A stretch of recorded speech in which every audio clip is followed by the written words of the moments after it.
A Gabriela Prioli fez um vídeo sobre as eleições dos Estados Unidos e alguns pontos que ela levou foi meio confuso. Eu acho que podemos discutir mais para melhor entender. Bom, não é só ela. Eu vejo outras mídias trazendo esses pontos meio confuso que não conseguem distinguir entre liberais, progressistas e a esquerda. Se você gostaria de dar uma força no canal, dá um like, se inscrever e compartilhar. Primeiro, eu quero falar que eu acho que Prioli faz um trabalho importante. Por exemplo, as conversas que ela teve com a Anitta sobre política, levando essas discussões para um público muito maior, eu acho legal no jeito que ela preocupa de ser mais didática. Acho que mais mídias deveriam preocupar mais com esse tipo de comunicação. E também, sem dúvida, nesses tempos que a gente está vivendo, eu vejo Gabriela Prioli como uma aliada contra fascismo. Dito isso, vamos ao vídeo. Olha como Prioli descreve a chapa Biden-Harris em relação ao Trump.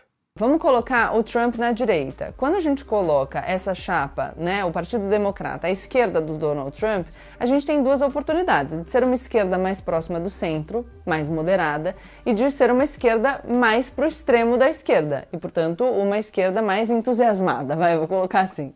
Quando fala que Donald Trump tá aqui e Joe Biden e Kamala Harris tá mais à esquerda, não funciona, não rola. Mas o Bernie tá na esquerda. Ele é uma esquerda mais moderada. Mas o Biden, não.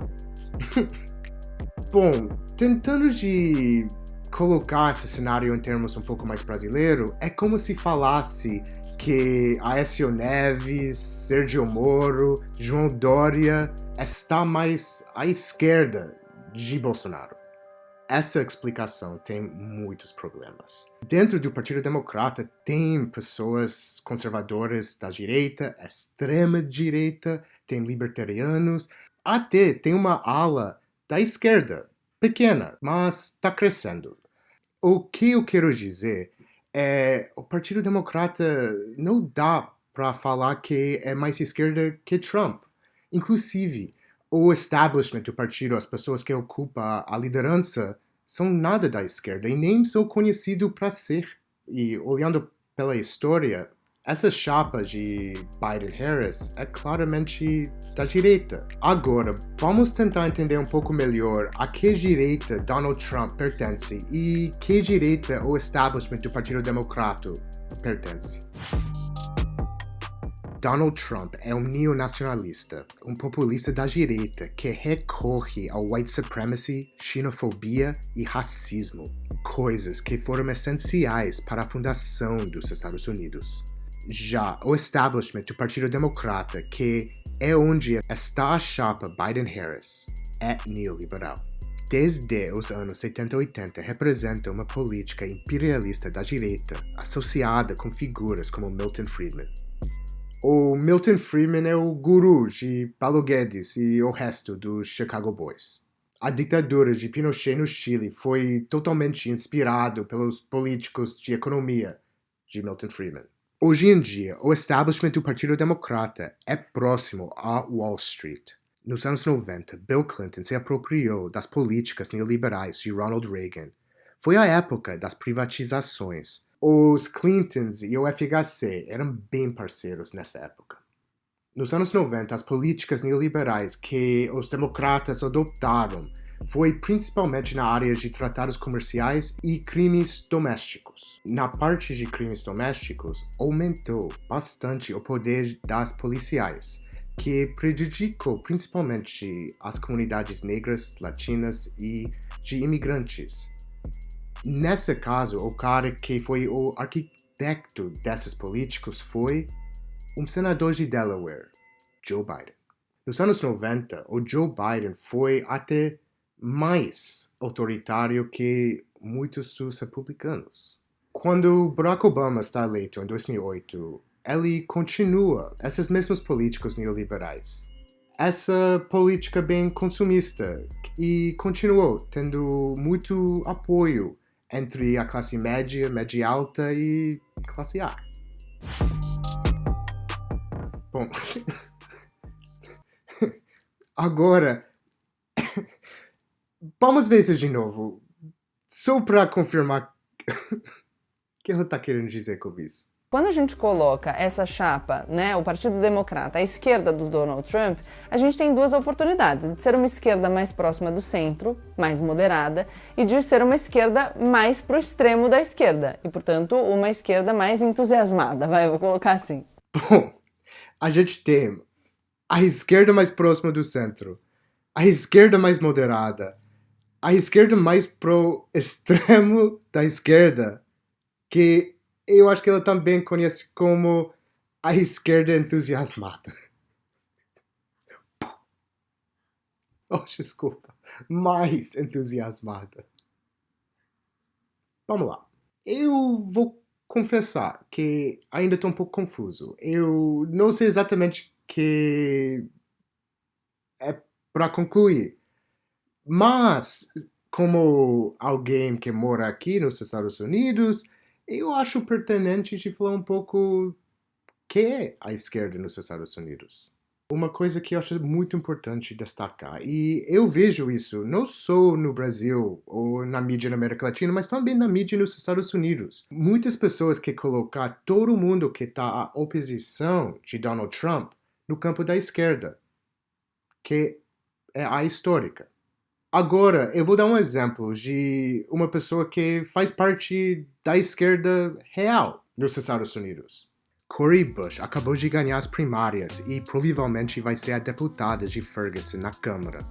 Ela começou a sua trajetória na política nos protestos de 2014, na mesma cidade depois do assassinato de Michael Brown pela polícia.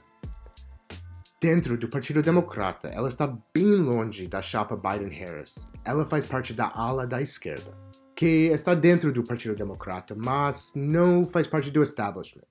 Quando eu falo establishment, eu estou querendo dizer essa galera poderosa, a liderança que faz todas as decisões partidárias dentro do partido, como Nancy Pelosi, Chuck Schumer, Barack Obama, Tom Perez, essa galera. Bom, esse é um exemplo atual, mas eu também quero contar um pouco da história da esquerda dos Estados Unidos. Os Estados Unidos têm uma história muito rica, dinâmica e marcante de uma esquerda internacionalista e combativa. No final do século XIX, trabalhadores, imigrantes, socialistas e anarquistas foram pioneiros no uso da greve geral como ferramenta da classe trabalhadora. Naquela época foi definida a jornada de trabalho de 40 horas por semana. Foi essa esquerda que inspirou a celebração do 1º de maio e até influenciou na Revolução Mexicana. No início do século XX, partidos socialistas e comunistas tiveram influência principalmente na luta sindical. Nos anos 30 e 40, muito dessa esquerda, que era combativa, foi burocratizada dentro dos programas do New Deal de Roosevelt.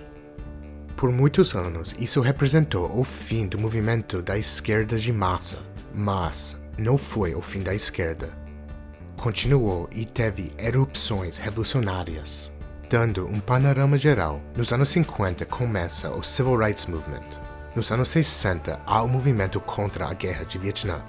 E nessa época surgem vários grupos de solidariedade com Cuba. E também o Black Panther Party e Young Lords. Durante a Guerra Fria, a esquerda foi bastante perseguida pelo FBI. Nos anos 80, a esquerda estadunidense foi bem presente na discussão mundial contra o uso de armas nucleares. Nos anos 90, também estava lutando contra a globalização e políticas neoliberais da época, como o NAFTA.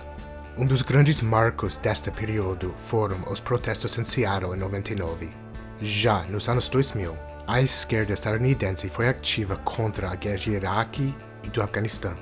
Na década seguinte, com a economia global caindo, a esquerda começou movimentos de ocupação. O que mais se destacou foi Occupy Wall Street em Zuccotti Park. Poucos anos depois surgiu o Black Lives Matter, e logo depois disso, ativistas do país inteiro lutaram pela defesa da preservação de terras indígenas em Standing Rock. Em 2016, com a candidatura de Bernie Sanders, a esquerda começa a voltar a ser uma coisa das massas, popular. E é essa esquerda que está dentro do Partido Democrata. Bom, Essa é a história super rápida da esquerda nos Estados Unidos. Não sei se é entusiasmada, mas aconteceu, né?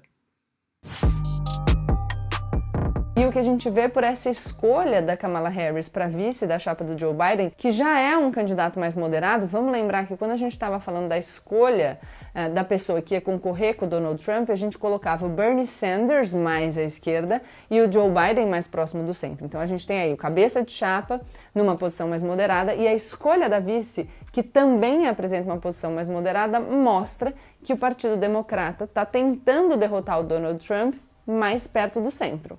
Eu não sei quando o consenso de Washington, as políticas de Milton Friedman e os reis de Wall Street virou centro. Tá muito louco, gente. Isso é direita. Tem várias direitas. Tem direitas mais autoritárias, tem direitas mais liberais. O capitalismo é complexo, mas é direita.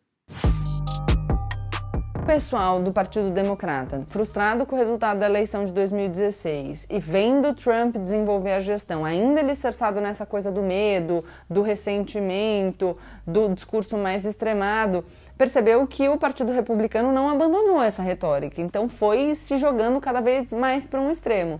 E aí o Partido Democrata tinha que escolher, será que eles iam para o outro extremo para brigar com o Donald Trump, ou será que eles vinham um pouco mais para o meio para tentar pegar essa galera que acreditou no discurso inflamado do Donald Trump e que se frustrou com isso.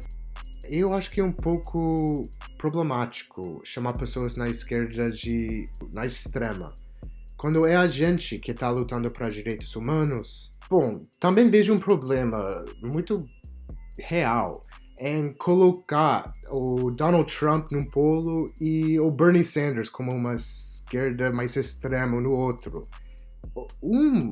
Tem nada a ver com o outro. E realmente, se a gente vê o país e as opiniões populares, o Bernie Sanders é muito mais no centro das opiniões das pessoas. O Donald Trump fica mais na extrema. É muito importante falar que essa esquerda que está dentro do Partido Democrata, pessoas como Bernie Sanders, como Alexandria Ocasio-Cortez, Rashida Tlaib, Ilhan Omar, eles não são tão extrema. Eles estão lutando por coisas básicas, coisas como acesso à saúde, ou acesso à educação, direito à moradia, o Green New Deal, coisas tentando de evitar uma crise gigante climática. As coisas não são tão extremas e realmente são bem moderado. Estou pensando, saúde universal, SUS. Isso não é tão extremo. Isso não é extremo. Então é isso. Agora, nessa eleição de 2020, o Partido Democrata está de olho nesse eleitor que votou no Donald Trump, mas se desencantou e ainda assim não está disposto a fazer uma aposta mais arriscada, entendeu? Quer agir ali mais na segurança. Não é tão assim. Eles não estão tentando de pegar os eleitores de Trump. Bom, no jeito que ele está descrevendo essa estratégia, não é tão assim. O mundo não funciona tanto com direita e esquerda, pessoas no meio, todo mundo está lutando por essas pessoas, esses unicórnios moderados. E realmente os fatores que mais definiu a eleição em 2016 foi questões de classe. E isso foi bem mostrado nas primárias, agora. Seguindo pesquisas que foram feitas recentemente durante as primárias de 2020, o processo para escolher um candidato dentro do Partido Democrata, não foi Joe Biden que tinha mais chances de ganhar pessoas que votaram em Trump em 2016. O Joe Biden foi visto muito mais como o candidato do establishment, ou uma continuação de Barack Obama ou de Clinton. Então, os candidatos que realmente estavam com mais chances de ganhar esse segmento da população foram os candidatos que foram mais contra a corrente. Pessoas como Bernie Sanders, Andrew Yang ou Tulsi Gabbard. Mas a ideia que os apoiadores de Trump vão se conectar mais com Joe Biden porque ele é mais moderado, não é tão assim. Nos Estados Unidos, a grande parte da população, e eu estou falando de pessoas que votam nos democratas e pessoas que votam nos republicanos, Que saúde universal? Que acesso à saúde? O Joe Biden já declarou que ele não vai fazer isso. Então, falando que o povo quer alguém mais moderado, ou que até Joe Biden, não é tão verdade. O povo tá frustrado pra caramba com Donald Trump.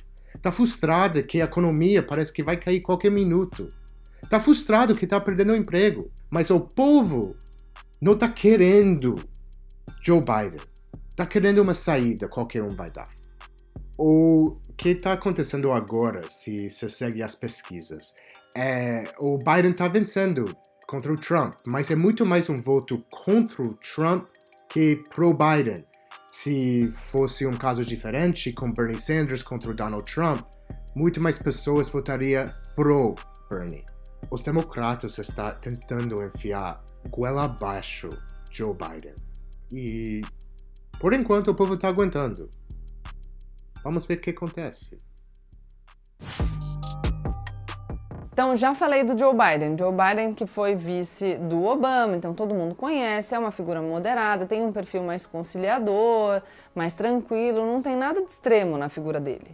Conciliador, mas de que lado? O Joe Biden foi meio extremista nessa conciliação. Eu vou te dar alguns exemplos. Até o ano passado, Joe Biden apoiou o Hyde Amendment, que proíbe o uso de financiamento federal para a realização de aborto. Justificativa? Religião.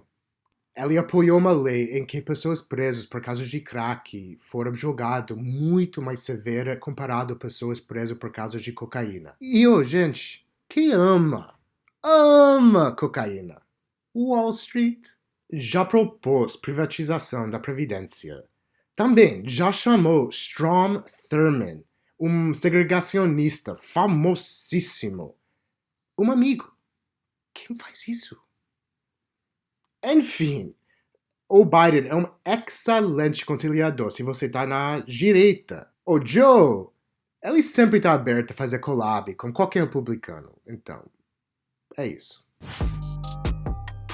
O Partido Democrata, muita gente apostou que ele escolheria alguém dessa esquerda mais entusiasmada para ocupar a candidatura à vice-presidência. Mas não foi o que aconteceu. Ninguém esperava que Joe Biden iria escolher alguém da esquerda entusiasmada. E também não era esperado que ele colocasse alguém tido como mais progressista, como Warren, por exemplo. Aliás, vamos falar um pouco do lugar da Warren na política estadunidense. Elizabeth Warren não está considerada parte da esquerda aqui. Nas palavras dela, ela é uma autodeclarada capitalista progressista, se não me engano.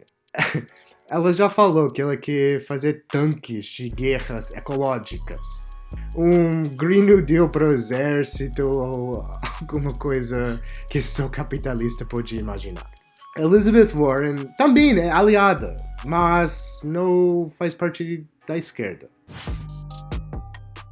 Mas isso não faz com que ela não tenha algumas credenciais progressistas. Então é uma aliada do movimento LGBTQIA+, e levou propostas de reforma, enfim, da atividade policial e também das políticas relativas à imigração para o Senado. Então acho que tem alguns recados aí, né? Um compromisso com essas pautas, a questão racial, a questão do movimento LGBTQIA+, as questões relativas à imigração, então algumas pautas progressistas que são muito caras ao Partido Democrata, mas de qualquer forma com uma abordagem mais para o centro e menos extremada. Olha, como eu já expliquei no meu vídeo sobre Kamala Harris, ela é uma política. Ela muda da opinião dela dependendo do que está acontecendo e que está popular no momento e que seria melhor para a carreira dela. Por aqui vai ter um link pro vídeo editorial que eu fiz sobre Kamala Harris e o histórico dela. Sobre apoio do movimento LGBT, é verdade, ela tem apoio de vários grupos LGBTs, mas a história dela com a própria comunidade é um pouco complicada. Em 2015, quando ela foi procuradora-geral de Califórnia, que não é faz tanto tempo, Kamala manteve a decisão que impedia uma prisioneira trans de fazer cirurgia de mudança de sexo. Depois, mais recentemente, ela pediu desculpa, A Kamala é assim. Quando ela teve poder, quando ela estava numa posição de realmente mudar coisas, ela não fez. E depois, quando ela está fora do cargo e vê que o que ela fez talvez não seria tão popular, ela perde desculpa e muda de lado. Eu acho ótimo que ela ha mudado, mas consistência, né? Também, o povo não é cego. Tá vendo? Talvez por isso, quando ela candidatou para a presidência durante as primárias, ela nunca conseguiu mais de 5%. Que a gente entende por que o Partido Democrata está fazendo a escolha por esse pessoal mais moderado, porque finalmente está olhando para o público americano como ele é e não como eles gostariam que o público americano fosse, porque afinal foi o povo americano que elegeu o Donald Trump em 2016, ainda que a gente possa dizer que no voto popular a Hillary ganhou. Enfim, com a organização do sistema eleitoral como é nos Estados Unidos, quem ganhou foi o Donald Trump. Nas eleições para o Congresso americano em 2018, os democratas que conseguiram vencer os republicanos nos distritos-chave e que acabaram fazendo com que os democratas levassem a melhor nessas eleições para o Congresso foram os democratas mais moderados, mais pragmáticos. Então, a gente realmente não pode chegar a essa conclusão que o povo quer um candidato moderado. O que a gente pode ter certeza é que o Barack Obama, os Clintons e o legado dessas máquinas políticas ainda tem muito poder e quer manter o poder. Em muitos sentidos, escolhendo Joe Biden e Kamala Harris é uma continuação dessa legada. É uma continuação, um terceiro mandato para Barack Obama. E o Joe Biden não é nada moderado. Acho que não dá para deduzir que o povo quer um moderado só por causa desses resultados. É muito mais complexo. Na verdade, muitas das pessoas que venceram em 2018 estavam apoiadas e financiadas pelo establishment do Partido Democrata. Isso ajuda bastante. Não podemos esquecer que no mesmo ano, em 2018, várias mulheres da esquerda venceram primárias e se tornaram deputadas. Alexandria Ocasio-Cortez, Ilhan Omar e Rashida Tlaib, por exemplo. E neste ano, 2020, essas três deputadas já foram reeleitas. Também outras pessoas da esquerda venceram as primárias e provavelmente vai entrar na Câmara. Pessoas como Cori Bush e Jamal Bowman. Bom, para finalizar meu ponto, a chapa Biden-Harris não é esquerda. Não é esquerda entusiasmada e nem moderada. E a escolha de Biden-Harris não é porque o povo quer algo mais moderado. É porque os bilionários e Wall Street mandam. É porque a ala neoliberal do Partido Democrata, ligado com bilionários e Wall Street, está muito forte e decidiu. Isso tem nada a ver com a opinião pública, com o que o povo acha. Isso tem muito mais para ver na relação entre políticos, a grande mídia e Wall Street. Bom, rico continua rico, né? O que acontece nos Estados Unidos influencia no Brasil. Não há dúvidas que a eleição de Trump ajudou bastante a eleição de Bolsonaro e o ajuda a se manter no poder. É importante destacar que a leitura que coloca Joe Biden como um moderado, centrista, conciliador e progressista não conta a história completa. Se essa leitura influencia na compreensão do cenário político brasileiro, coloca pessoas que estão contribuindo para a falência da democracia como os moderados e os progressistas. Sérgio Moro, por exemplo, pode ser visto como moderado em contraste com Bolsonaro, sendo que ele representa outro tipo de direita. Talvez melhor disfarçada, mas não menos perigosa. Além disso, este argumento confunde o que é esquerda. A esquerda é complexa, assim como a direita, mas não é relativa, não depende do ponto de partida. Joe Biden não está mais à esquerda de Donald Trump. Biden é direita. Bernie Sanders não está no extremo oposto político de Trump. Lula não está no extremo oposto político de Bolsonaro. Lula fortaleceu o SUS. Bernie propôs um SUS nos Estados Unidos. Isso é direitos humanos. Trump e Bolsonaro se aproveitam da Covid para aumentar a desigualdade social e pouco fazem para evitar as centenas de milhares de mortes.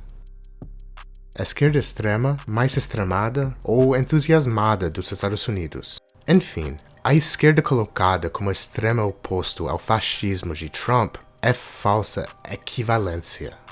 Quando a gente tenta de entender a paisagem política de outro país ou o que está acontecendo, eu acho que é muito importante de não colocar como a gente gostaria, mas como é. Espero que vocês tenham gostado. Em solidariedade, camarada gringo.